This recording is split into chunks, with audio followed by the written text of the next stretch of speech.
Europe is often described as being post-Christian and secular, but there's a growing number of indicators that God is not done with the continent. Hey gang, it's me, Dr. Steve, and here are 5 signs of Christian revival happening right now in Europe. Number 5, young people. While centuries old, the European church is actually becoming very, very young in terms of its congregants. We're seeing this particularly with events like Awakening Europe, where tens of thousands of young people gather together each year to worship and hear evangelistic preaching. One of the latest ones in Prague saw over 1,000 young people commit their lives to Christ for the very first time. Events like Christival, which brought together 13,000 teenagers and young adults from all over Germany, and Revive Europe, which gathered 3,000 university students from 68 nations to pray for revival among their peers, demonstrates the growing enthusiasm and commitment among the younger generation. Also, each year, the nation of Germany hosts the Mehr Conference, Mehr meaning more, as in more of Christ. And the most recent conference drew more than 11,000 attendees, which is a 100-fold increase from the first conference held back in 2008.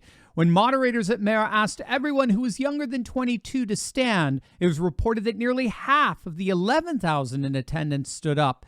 A young and vibrant church is indeed rising up in Europe. Number 4, baptisms. There have been reports of an increasing number of baptisms across the continent, particularly adult baptisms. According to the Catholic Herald, the number of adult baptisms in France rose 21% compared to the previous year. In 16 dioceses, the number of converts doubled. Recently, the Evangelical Church of Germany received nearly 200,000 new members in a single year alone. And when you add the charismatic and Pentecostal numbers to bear on all of this, we're seeing a steady growth of 6% in church membership over the last 2 years. In Poland, the religion website zenit.org reports that they've been seeing a massive surge of late in church participation across the country. They recently recorded a record 369,000 baptisms, 360,000 confirmations, and 270,000 First Communions. Number 3, Anglican Cathedral attendance. Now, there's something fantastical about cathedrals. According to the head of research and statistics for the Church of England, attendance levels at regular weekly services in Anglican cathedrals has surged an astonishing 30% since the turn of the millennium, which averages out to about 3% growth per year. These figures are corroborated by a rise of attendance in virtually all of the Anglican Church's various services. Baptisms in cathedrals have increased by 10%. Midweek service attendance is up. The number of volunteers in the mission and ministry of cathedrals has jumped by 24% over the last 10 years. Even Christmas Eve service attendance has reportedly gone up significantly in recent years. Number 2, Christian nationalism. There's been a massive surge in Christian nationalist sentiments throughout the European continent of late. Back in 2016, Poland formally declared Jesus Christ as Lord and King over their nation in a ceremony in the presence of President Andrzej Duda. Viktor Orban of Hungary has recommitted his nation to reviving historic Christendom in its art and culture. The Russian Orthodox Church is currently exercising a political power and influence not seen since the days of the Tsars. And in the midst of this massive political shift, their respective populations are increasingly identifying themselves as Christian. In 1991, only 37% of Russians identified as Orthodox Christians. That number has risen to an astonishing 70% today. Similarly, in 1991, only 39% of Ukrainians identified as Christian. Today, that number's reached 80%. Back in the 90s, about 60% of Bulgarians identified as Orthodox Christians. Today, that number's hit 75%.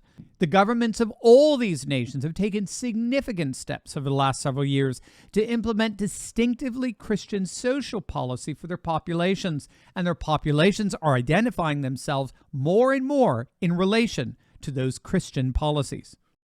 And number 1, church plants. Perhaps the number one sign of Christian revival is the acceleration of church planting efforts all throughout the European continent. Various networks, denominations, and mission agencies are actively involved in establishing new evangelical churches throughout Europe. In countries like France, the National Council of French Evangelicals has set a goal of having an evangelical church for every 10,000 people.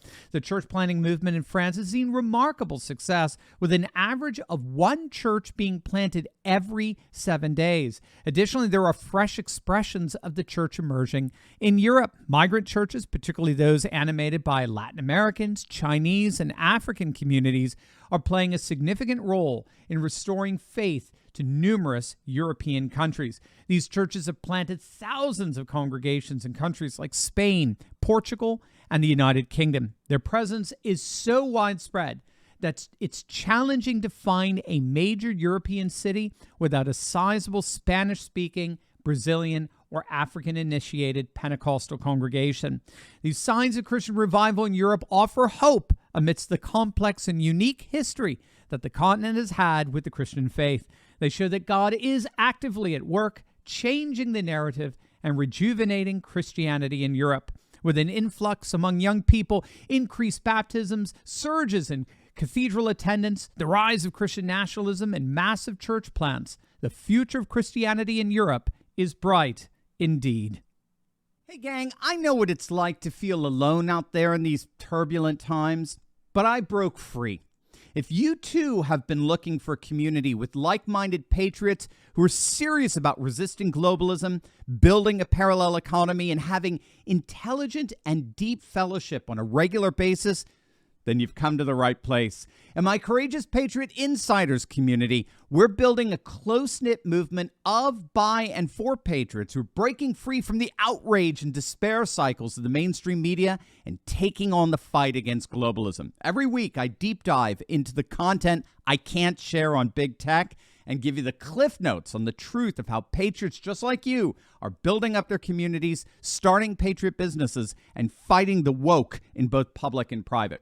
All with a few history and political lessons from yours truly, of course. If you want to stop feeling alone as a patriot and stand together with this fast-growing community, be sure to click on the link in the description below. Don't wait. Join me and my Patriot Coalition today, and let's get fighting.